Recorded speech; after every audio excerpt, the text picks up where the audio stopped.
நாகராஜ சோழன் ஈடிபி நேயர்களுக்கு வணக்கம். ஒரு நகைச்சுவை. பஸ் பிரயாணம்.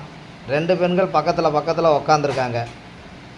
அப்போ அதில் ஒரு பொண்ணு என்ன பண்ணாங்க, கண்டக்டரை இங்கே வாயா அப்படின்னு கூப்பிட்டு, இந்த ஜன்னலை மூடி வச்சின்னா நான் மூச்சு திணறி செத்துருவேன்.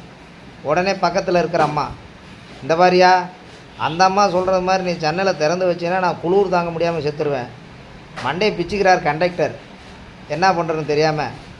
அப்போ பஸ்ஸில் கடைசி சீட்டில் ஒரு கிராமத்தால் பீடி குடிச்சிக்கிட்டு வெக்க தாங்க முடியாமல் சட்டையை கழட்டி வச்சுட்டு அப்படியே பீடி குடிச்சிட்டு வர்றான். ஹாயாக வந்துக்கிட்டு இருக்கான், பஸ்ஸில் உட்காந்து வந்துக்கிட்டு இருக்கான்.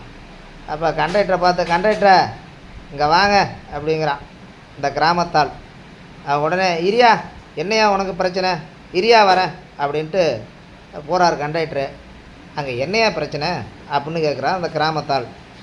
அதுக்கு சொல்கிறார் அந்த கண்டக்டரு, ஒரு அம்மா ஜன்னலை சாத்தி வச்சா செத்துருவாங்குது, ஒரு அம்மா ஜன்னலை திறந்து வச்சா செத்துருவேன்னு சொல்லுது. அதுக்கு ஏயா நீ கவலைப்படுற, நான் சொல்கிறத கொஞ்சம் கேளு. முதல்ல ஜன்னலை திறந்து வை, அந்த அம்மா செத்து போயிடும். அதுக்கப்புறமா ஜன்னலை மூடி வை, இந்த அம்மா செத்து போயிடும். உடனே கண்டக்டருக்கு சரியான கோபம், ஏயா 2 பேரும் செத்து போயிட்டா அங்கே வீட்டுக்காரருக்கு யார் பதில் சொல்லுவா அப்படின்னு கேட்குறாரு அந்த கண்டக்டரு.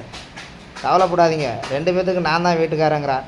இது எப்படி இருக்குது, நாளைக்கு பார்ப்போமா?